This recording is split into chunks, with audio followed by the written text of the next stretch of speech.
Le cœur net. Bonjour à tous, j'espère que ça marche. Vous avez l'air de rejoindre la vidéo. Coucou, bon ça fonctionne, super. Je vous remercie d'être là. Ça me tenait à cœur de faire ce live, de parler de surpoids et d'obésité avec vous. J'ai créé ces différents lives parce que j'ai réalisé une vidéo sur le surpoids et l'obésité, une vidéo assez factuelle, médicale, qui explique pas mal de choses. Mais finalement, j'avais envie d'aller plus loin parce que voilà, on est nombreux à se poser plein de questions, puis à vivre ça au travers des psys, des diètes, etc. Et je pense que c'est intéressant d'avoir l'avis de spécialistes qui vont pouvoir un peu nous donner des billes, des points de vue autres. Ah bah tiens, voilà notre invité. Tac. C'est Bérénice de Psycho Online qui est en train d'arriver avec nous. Alors Bérénice, la voici. Eh bonjour, Salut, ça va? ça va? Oui, ça va et toi? Ouais, alors est-ce que tout le monde nous entend? J'ai l'impression que ça fonctionne. C'est cool. Ouais, moi aussi. Je pense qu'il n'y a pas de bug pour l'instant. Ouais, et ben c'est cool. Alors du coup, j'allais te présenter, j'allais dire tout simplement que tu étais Bérénice de la chaîne Psycho Online et tu étais psychologue, que toi tu es surtout dans la thérapie cognitivo-comportementale, la TCC comme on dit. Je me Tout trompe à pas? fait. Non, non, c'est bien ça. Alors du coup, on va démarrer notre live sur bon, le surpoids et l'obésité. C'est ce terme-là qui est assez médical, hein, mais finalement, Mm. on va aussi parler de l'image de soi, de la confiance en soi. Est-ce que toi, tu peux tout simplement déjà nous dire quels sont les motifs de consultation et les raisons pour lesquelles les patients viennent te voir? Alors, de manière générale, j'ai beaucoup de personnes qui souffrent de dépression, de troubles anxieux. Donc ça, c'est vraiment le gros de ma patientèle. Après, j'ai aussi beaucoup de troubles du comportement alimentaire. Donc, que ce soit lié avec ou pas de l'obésité ou du surpoids.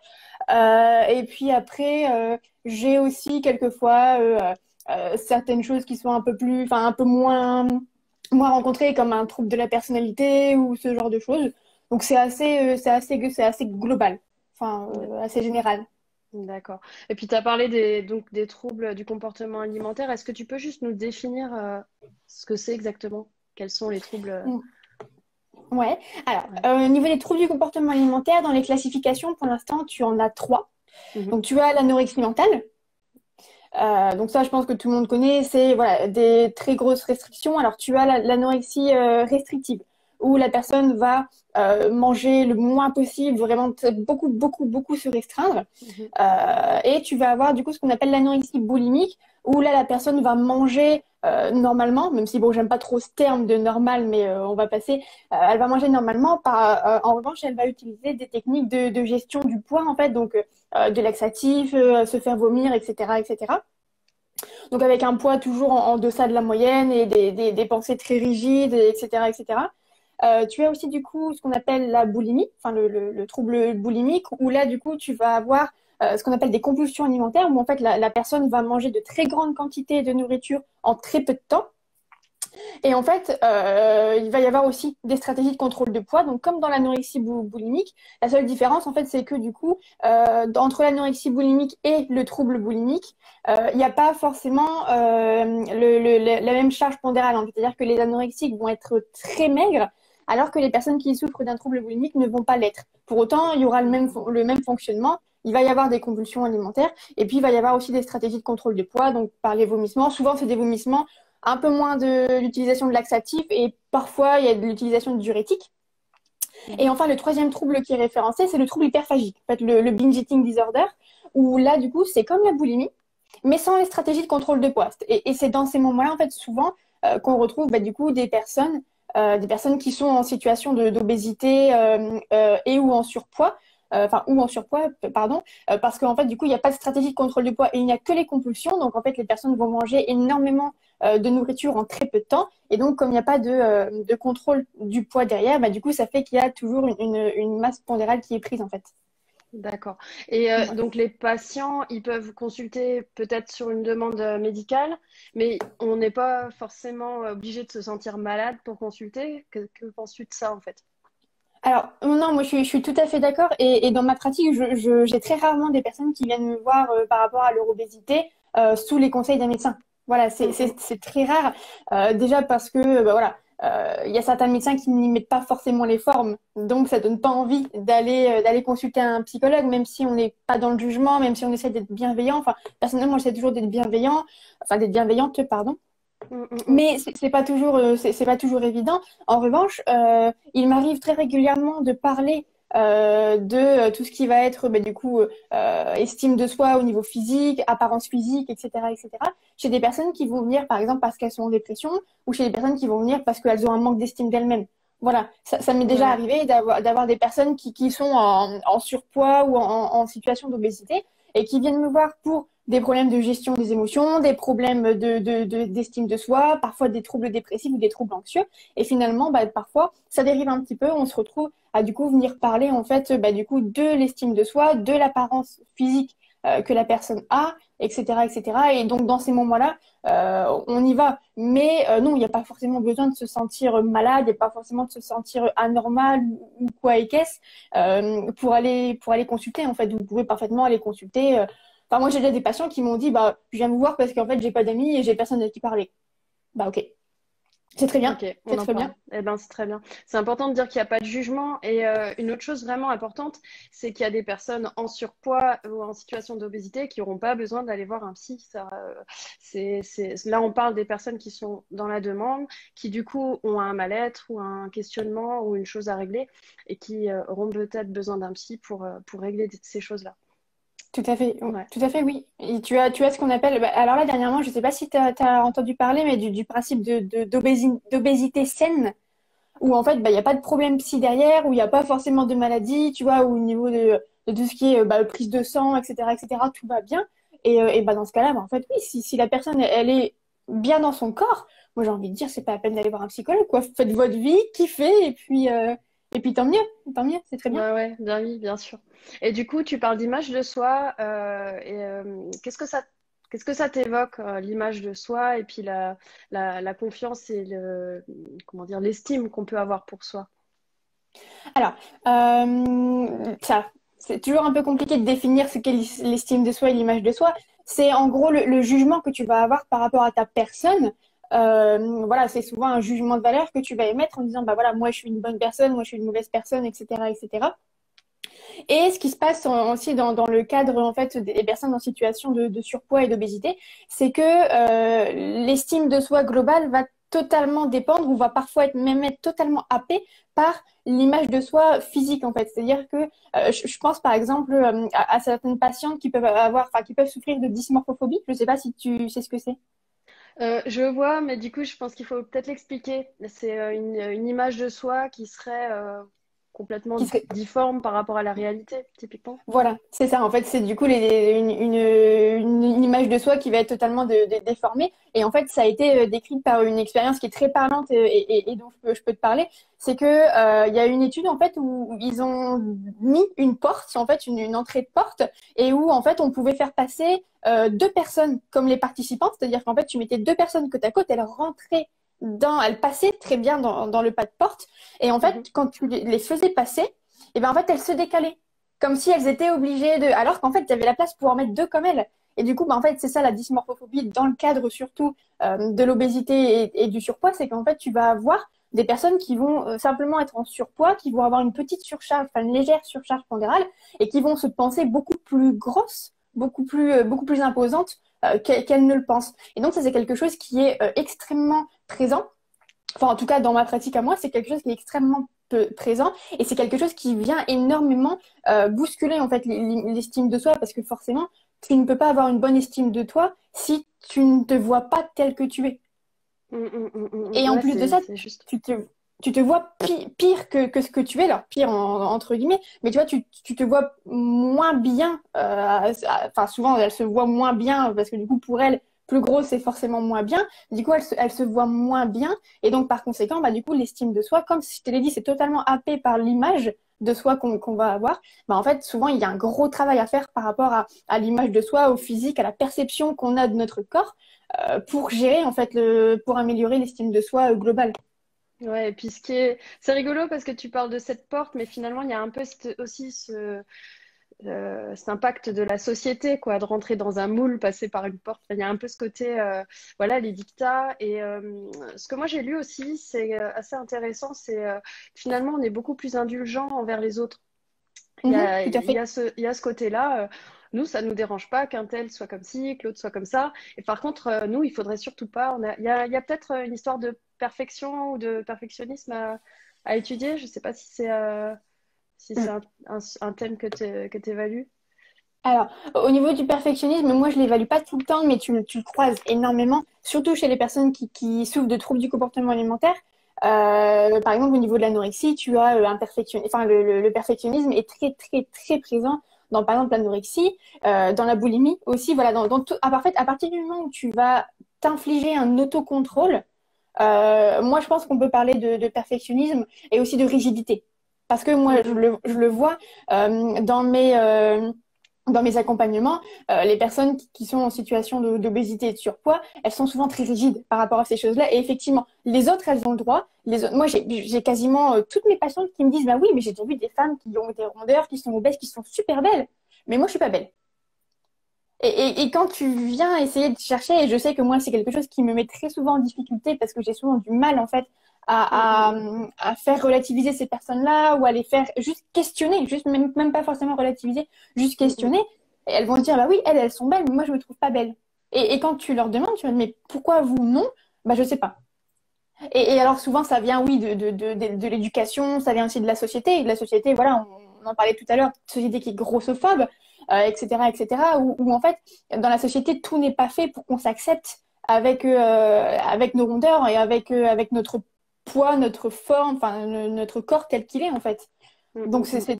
c'est compliqué. Et parfois, moi, je me sens très mal, en fait, dans la thérapie où je me dis, bah, en fait, je vais leur dire ça, et puis elles vont sortir, elles vont essayer d'aller s'acheter des vêtements, elles vont aller à Jennifer, ça s'arrête aux 40. Bah voilà. Ouais. Et tu vois, et en fait, ça gâche tout, en fait.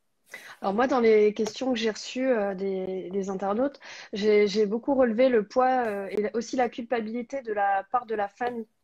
Alors c'est quelque chose qui revenait souvent.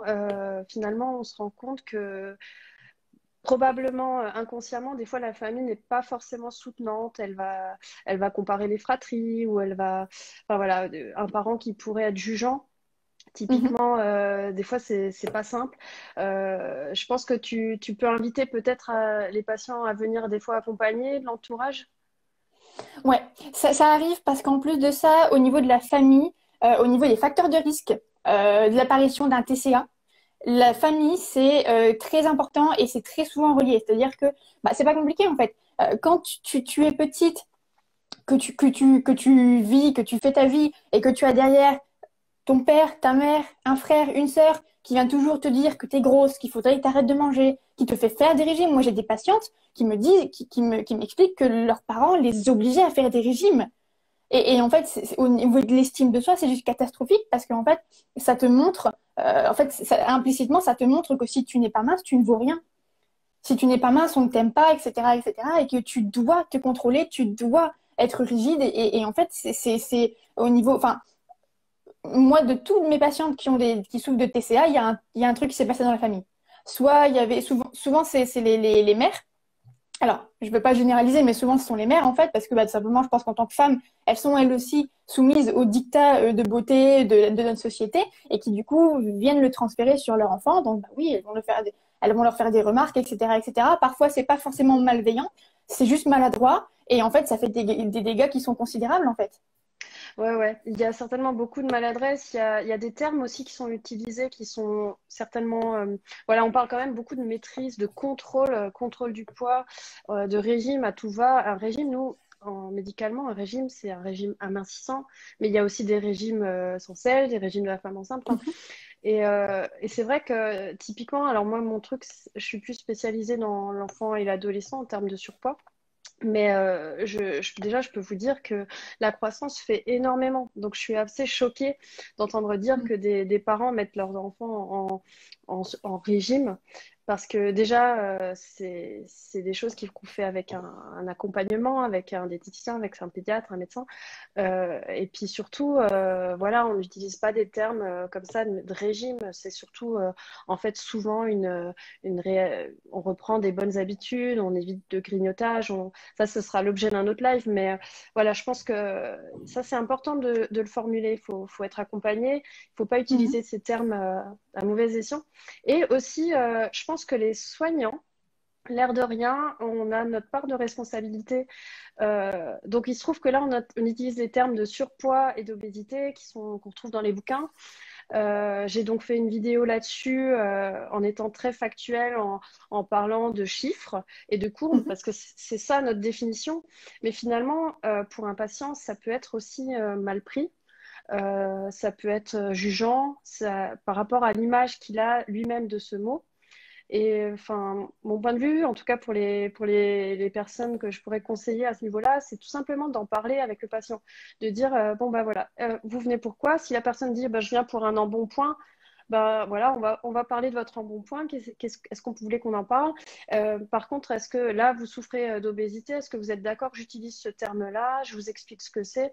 Est-ce que vous êtes d'accord qu'on en parle? Et puis si la patiente dit oui, ben ou le patient, on avance, on chemine. Et puis s'il me dit non, là, je suis pas prêt, c'est pas le moment, j'ai d'autres soucis, on en reparlera plus tard. Ben d'accord, on prend le temps.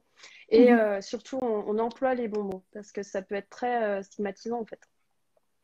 Bien sûr, mais déjà rien que le terme en fait d'obésité ou de surpoids, il y a certaines personnes en fait pour qui tu vas juste leur dire qu'elles sont Mm. en situation d'obésité, même si pour toi c'est juste un terme médical qui reste très factuel, bah voilà par rapport à un IMC, etc., etc.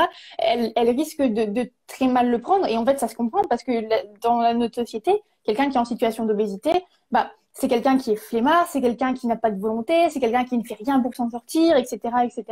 Donc oui, en fait, dans l'image commune, en fait, l'image générale, obésité égale bah, personne qui se laisse aller, personne qui ne fait rien pour aller mieux.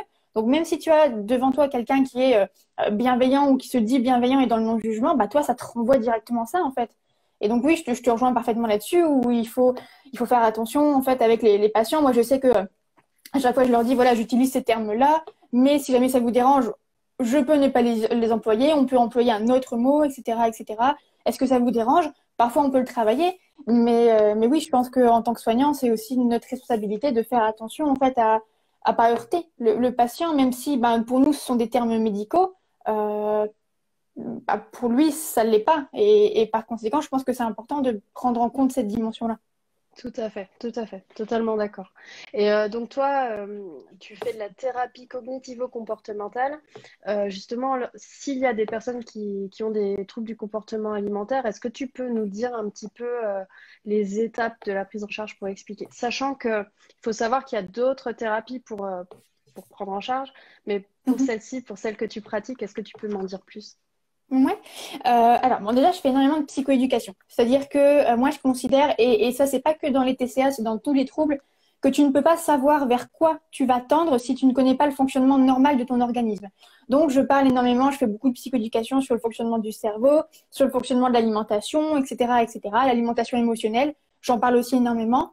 Voilà, je vais vraiment faire déjà toute une grosse partie de psychoéducation pour que la personne, elle sache comment ça fonctionne sans trouble et qu'elle sache comment ça fonctionne avec son trouble pour qu'elle puisse savoir et que ce soit plus engageant aussi pour elle. Parce que moi, je considère qu'en fait, les patients, il faut qu'ils comprennent pour pouvoir mettre en place et être OK pour mettre en place ce que je vais leur proposer. Parce que parfois, je leur propose des choses qui ne sont pas toujours top, en fait.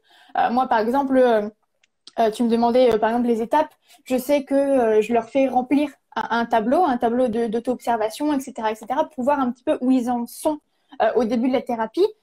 Et parfois, je leur dis, voilà, je suis pas là pour vous juger. Si vous me dites que à 9h, 10h, 11h, midi, bah, vous avez mangé un Mars, et ben, c'est pas grave. Notez-le. Moi, je suis pas là pour vous juger. Je suis vraiment là pour vous aider. Et en fait, c'est quelque chose qui peut être très difficile parce que souvent, ils sont un peu dans le déni. C'est-à-dire que voilà, ils essayent de se dire, c'est pas si grave. Et le fait de devoir le noter, ça les renvoie directement. Et donc, bah, je considère qu'en fait, bien leur expliquer, ça leur permet de se déculpabiliser aussi. Après, je leur explique plein de choses, hein. Déjà, je vais essayer de voir aussi s'il n'y a pas des traumatismes. Parce que dans une large, enfin, une large probabilité, en fait, les personnes en situation d'obésité ont subi des traumatismes pendant l'enfance. Donc, Bah, rien que ça, tu ne peux pas traiter un TCA si jamais il est concomitant à un traumatisme. Donc, il faut que tu traites le traumatisme d'abord. Et après, du coup, pour en revenir à toute la prise en charge vraiment des TCA, bah oui, ça va être dans un premier temps le restructuration cognitive, où voilà, je vais venir questionner un petit peu quelles sont les pensées, quelles sont les croyances par rapport à l'obésité, par rapport aux compulsions. Je vais expliquer les compulsions, etc., etc. Expliquer que plus les personnes vont se restreindre, plus elles vont compulser et que par conséquent, bah, il faut se laisser aller parce qu'au bout d'un moment, ça finira par partir tout seul et travailler là-dessus. Donc voilà, on va faire aussi un petit peu d'exposition. Voilà, tout simplement, si jamais elles me disent que, je sais pas, elles ont tendance à manger devant la télé et que c'est vraiment irrésistible, bah, je vais par exemple, ce que je propose souvent et qui fonctionne bien, c'est de le faire en différé. C'est-à-dire que voilà, si elles me disent, bah, je me mets devant la télé et instant, je prends une barre, je sais pas, une barre de chocolat, ok, bah, moi je leur dis, ok, bah, vous allez attendre 5 minutes et après vous allez la prendre. Et quand ce sera bon, on passera à 10 minutes, on passera à une demi-heure. Et en fait, rien que ça leur permet en fait petit à petit de moins manger pour être moins ballonné. Alors, le but, c'est jamais dans une perspective de perte de poids. D'accord? C'est dans une perspective de retrouver une vie saine, de retrouver une bonne hygiène de vie, etc. Et que par conséquent, bah, le bien-être mental sera là. Et si la personne retrouve une bonne hygiène de vie, bah, après, il y aura peut-être une perte de poids, il y aura certainement une perte de poids. Parce qu'en fait, les personnes, en fait, elles se rendent pas compte que si elles se laissent aller, elles mangeront forcément moins que si elles se restreignent. Et ça, c'est très compliqué à comprendre et je sais que parfois, je passe... Paradoxe. Bah ouais, c'est ça. Je passe énormément de temps. Et moi, j'ai des patientes qui me disent, bah, la dernière fois, j'ai eu envie de manger un pot de Nutella entier. Je me suis laissée aller, j'ai mangé 2 cuillères et après, j'étais écœurée, j'en voulais plus. Et en fait, et là où, si elles s'étaient restreintes, un jour, 2 jours, bah, elles auraient mangé le pot de Nutella en entier et elles auraient compulsé. Et donc, je vais les faire travailler là-dessus et du coup, je vais leur dire, bah, OK, vous prenez vos repas, voilà, 3 repas par jour à heure plus ou moins fixe, etc., etc. On cadre aussi beaucoup au niveau de l'hygiène de vie en disant, bah voilà, vous mangez, même si vous n'avez pas faim, vous mangez parce que si vous restreignez, si vous restez plus de 4 ou 5 heures sans manger, bah, vous allez plus avoir de chances enfin, plus de risques de compulser, etc., etc. Et puis, ben, en dehors de ça, de ces exercices comportementaux, tu vas faire aussi de la gestion du stress, de la gestion des émotions, parce que souvent dans les TCA, tu as une grosse partie émotionnelle qui est à travailler. Donc, bah, apprentissage de techniques de relaxation, etc., etc. Tu fais aussi de la restructuration cognitive pour retravailler sur les pensées. Donc, les pensées de stress, les pensées aussi d'alimentation, etc. Enfin, c'est tout un travail. C'est très compliqué, en fait, hein, la prise en charge des troubles du comportement alimentaire. Parce que quand tu travailles d'un côté, ça peut déconner de l'autre, etc. Et donc, il faut que... et c'est super intéressant, mais c'est assez compliqué. Mais c'est intéressant parce qu'il y a beaucoup de fausses croyances et comme tu disais là sur les frustrations, c'est que j'en parle dans mon petit topo sur surpoids et l'obésité, c'est que finalement pour bien faire, des fois on voudrait limiter ou par exemple priver son enfant de bonbons parce que il peut pas manger des bonbons tous les jours. Mais en fait en le privant, bah lui et c'est normal, on est tous pareils, on va se jeter dessus la fois venue et du coup c'est ça, trouver le compromis et puis essayer de peut-être voilà de lâcher prise peut-être. Je sais pas si ça fait partie Oui. des prises en charge, mais Ah bah, bien sûr, bah oui, parce que comme je te l'ai dit, en fait, ce sont des personnes qui ont un fonctionnement très rigide, à qui on a appris beaucoup de règles et qui s'y tiennent et qui s'y cantonnent parce qu'en fait, souvent, elles n'en ont rien appris d'autre. Et donc, du coup, bah, en fait, moi, mon rôle, c'est de venir déconstruire tout ça et de leur montrer que, bah, non, il y a une autre façon de s'alimenter, une autre façon de consommer, etc., etc. Et que, bah, oui, c'est pas parce qu'un jour elles auront passé une mauvaise journée et qu'elles vont manger un Mars que forcément elles vont prendre 10 kilos. En revanche, si elles se privent de ce Mars-là pendant des jours et des jours, ben oui, elles vont craquer et elles vont prendre beaucoup plus de poids que si elles avaient craqué, enfin, que si elles avaient craqué, entre guillemets, la première fois. ouais, ouais, tout à fait. Donc, et C'est c'est ça le travail le plus dur en fait. ouais. C'est marrant parce que j'ai eu un cours récemment par des diététiciens et on nous a fait faire un test, c'est-à-dire que chaque élève a reçu un petit carré de chocolat et on nous a proposé de le mettre en bouche et d'attendre, voilà, de le faire passer dans notre bouche, de sentir, apprécier ce moment quelque part, chose que finalement on oublie tous, hein, plus ou moins. Mhm, Et, bien sûr. et je vous invite à faire ce test chez vous parce que ce qui est intéressant, quand on a terminé, donc il s'est passé genre 5 minutes, on a l'impression d'avoir mangé une tablette entière. Moi, c'est vraiment le ressenti que j'ai eu. Je me suis dit, ben, dis donc, je mange vraiment trop vite, faut que je fasse quelque chose. Mais ouais, je pense on est tous un peu dans des habitudes aussi hein, qu'on a prises avec le temps, nos vies. Voilà, il y a de bonnes habitudes à reprendre en fait. Mhm, bien sûr, bah oui, bien sûr. Et moi aussi, c'est quelque chose que je fais faire. Donc, du coup, en fait, ce que tu expliques, c'est la pleine conscience. En fait, c'est manger en pleine conscience. Et effectivement, c'est ce qui se passe et c'est ce que je fais faire. Donc, ça fait partie des tâches comportementales que je donne à mes patientes. Ou, par exemple, en fait, bah oui, je vais leur dire, bah, OK, vous voulez manger un Mars? Bah, je vous interdis de le manger enfin, je dis pas je vous interdis, mais je dis, voilà, essayez de le manger en plus de 5 minutes. Voilà. Et vous prenez une bouchée et vous mastiquez. Voilà, je vais leur dire, OK, essayez de mastiquer au moins 5, 10 fois votre Mars. Et puis voilà, essayez d'apprécier le goût, de voir un petit peu, de sentir. Et en fait, j'en ai énormément qui me disent, mais en fait, ça m'a écœuré. Et j'ai des patientes, des fois, en mangeant en pleine conscience des aliments sur lesquels elles compulsaient, me disaient, mais en fait, j'aime pas. C'est pas bon, c'est trop sucré, c'est trop ceci, c'est trop cela. Et en fait, bah, le but des compulsions, en fait, c'est que comme tu manges si vite, tu sens même pas le goût. Et c'est juste vraiment le fait d'avaler qui compte. Et finalement, bah, après, quand tu te rends compte que, bah oui, en fait, non, tu n'aimes pas les marques parce que c'est trop sucré, bah, en fait, ça change tout. Ouais, ouais, c'est vrai. Et puis il y a aussi, donc tu parlais des émotions. Je pense que du coup, c'est vrai qu'en rencontrant un psy, on peut parler de ce côté, voilà, on va manger quand on est stressé ou quand on s'ennuie. Je pense qu'il y a pas mal d'autres situations. Mais c'est vrai que c'est intéressant d'analyser ces événements-là parce que du coup, peut-être profiter d'essayer de le retrouver le moment et puis de se dire, bon, bah là, c'est le moment où en général je vais craquer. Alors, je sais pas si c'est le Mhm. bon terme, mais et puis Oui. du coup, essayer de compenser en faisant peut-être autre chose, voilà, si on peut. Ouais, c'est ça. Moi, je sais que souvent, ce que je fais, c'est que je réfléchis avec elle. Et j'ai vu une question passer de quelqu'un qui disait, oui, vous parlez toujours de vos patientes, il n'y a pas d'hommes. Si, j'ai parfois des hommes, mais c'est beaucoup moins. Beaucoup moins. Je pense que pour cette problématique-là, dû avoir qu'une seule personne de sexe masculin. Sinon, c'est quasiment que des patientes. Donc, c'est pour ça que je ne dis que les patientes et que je ne parle qu'au féminin parce que c'est une problématique qui est beaucoup plus féminine que masculine. Voilà, parenthèse close.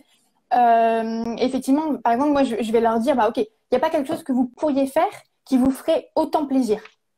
Voilà, quelque chose d'autre. Est-ce que ce serait aller jardiner? Est-ce que ce serait regarder une série? Est-ce que ce serait boire un bon thé? Est-ce que ce serait... et souvent, du coup, tu vas essayer de remplacer en fait cette alimentation émotionnelle par une autre technique. Ça peut être de la respiration ventrale, du yoga, de la méditation, ce genre de choses, pour justement venir pallier en fait à tout de suite l'alimentation pour gérer le stress. Oui, et puis peut-être déjà, ne serait-ce que c'est pas forcément annuler le fait de grignoter quelque chose, mais déjà de décaler un petit peu des fois dans le temps, c'est des petites victoires ou de réussir à remplacer un aliment qui serait vraiment voilà trop calorique, peut-être par quelque chose qu'on aime aussi, mais qui serait plus sain. Je pense typiquement, c'est idiot, mais à des amandes.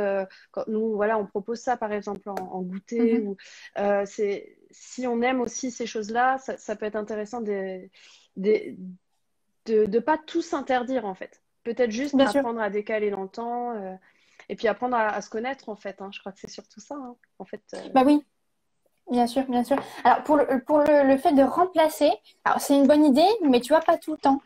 Parce qu'en fait, au bout d'un moment, tu as envie de certaines choses parce que certains goûts vont te donner du plaisir et donc vont te faire sécréter certaines hormones. Et par conséquent, quand tu remplaces, bah, du coup, tu n'auras pas forcément le même plaisir et tu ne vas pas sécréter les mêmes hormones. Et en fait, du coup, ce d'accord. serait vraiment, enfin, excuse-moi l'expression, mais prendre ton cerveau pour un con que de lui dire, bah, vas-y, mange des amandes, ça fera la même chose que le chocolat.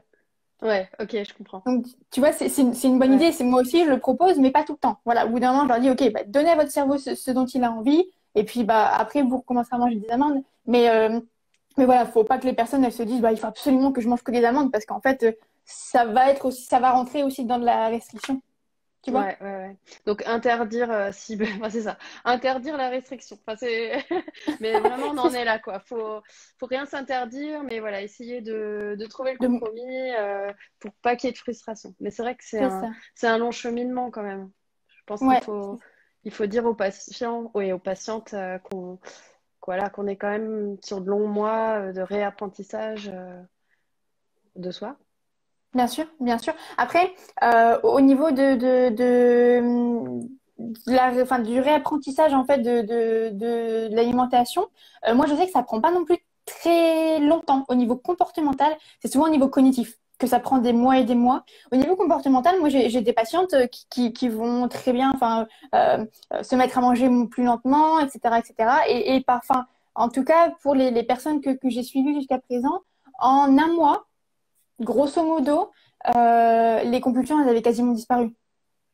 Ouais, c'est super Par ça. contre, c'est vraiment au niveau cognitif où il faut vraiment faire le travail et où c'est vraiment fastidieux parce que bah, du coup, tu te heurtes à énormément de croyances, en fait, de croyances qui sont totalement dysfonctionnelles et que tu dois en fait questionner, que tu dois remettre en question et venir restructurer, entre guillemets, pour éviter que la personne ne rechute, en fait. Ok, ok. Donc en fait, voilà, pour terminer, la thérapie cognitivo-comportementale, c'est une des thérapies qui fonctionne très bien sur les TCA, mais il y en a d'autres aussi. Enfin, je sais pas si tu peux en citer d'autres, si tu as la psychanalyse, enfin, ou d'autres, il y a d'autres thérapies tout simplement qui peuvent Ouais. correspondre à d'autres patients. Ouais, alors, pour la psychanalyse, je ne sais pas. Je préfère pas me. Ça existe. Après, est-ce que c'est efficace pour les troubles du comportement alimentaire? Je ne sais pas. Ce qui fonctionne très bien, du coup, c'est effectivement les TCC, donc qui sont scientifiquement prouvés. Tu as Mhm. aussi la thérapie ACT, donc la thérapie d'acceptation et d'engagement, qui fonctionne aussi dans la prise en charge des TCA. Tu as aussi les thérapies humanistes. Donc, voilà, la thérapie humaniste, c'est vraiment accepter la personne dans toute son entièreté, sans jugement et dans la bienveillance, etc., etc. Ça fonctionne très bien aussi. Qu'est-ce que tu as d'autre?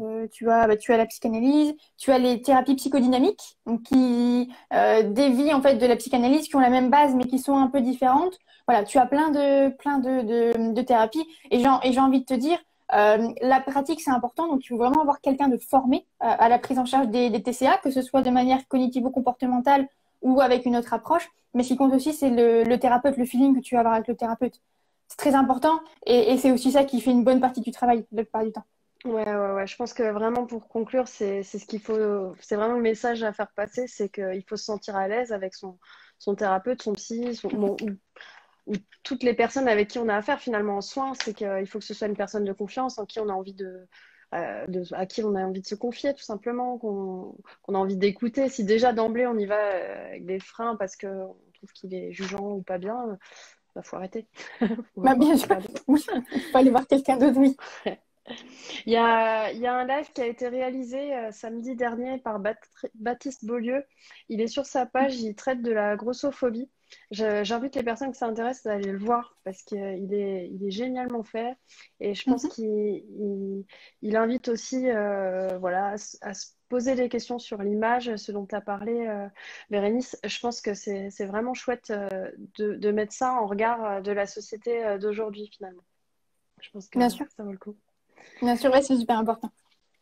Eh ben, écoute, merci, hein. Je crois on a un petit peu fait le tour. Est-ce qu'il y a peut-être autre chose à ajouter? Est-ce que tu as des... Bah écoute, non, j'ai rien à ajouter pour l'instant, en tout cas, j'ai rien à ajouter. Après, on pourra peut-être se refaire un live un peu plus tard si jamais il y a d'autres questions. Qu'est-ce que tu en Avec penses? plaisir. Je vois, il y a une personne qui nous parle de l'hypnose. Alors effectivement, bon, l'hypnose c'est particulier parce que même si ça a mis, c'est reconnu à l'hôpital, on la pratique, ça n'est pas encore reconnu au sein de l'ordre, mais on peut tout à fait travailler sur les troubles du comportement, effectivement. Oui, effectivement. Ça fait partie des thérapies qui, à mes yeux, fonctionnent, même si c'est encore pas reconnu tout à fait. Voilà. Bien sûr. Tout à fait, oui, c'est vrai. Bon, bah, je vous dis à tout bientôt. Alors, je vais essayer, je me suis fait un petit titre. Je sais pas si ça va aller. Comme ça, si jamais je vais Ah ouais, faire une capture d'écran, et ben j'aurai mon petit titre. Voilà, ouais, bah, super. T'as pensé à tout? ça marche. Et ben, je vous dis à bientôt. Le prochain live, c'est avec Myriam, qui est nutritionniste. C'est mardi prochain.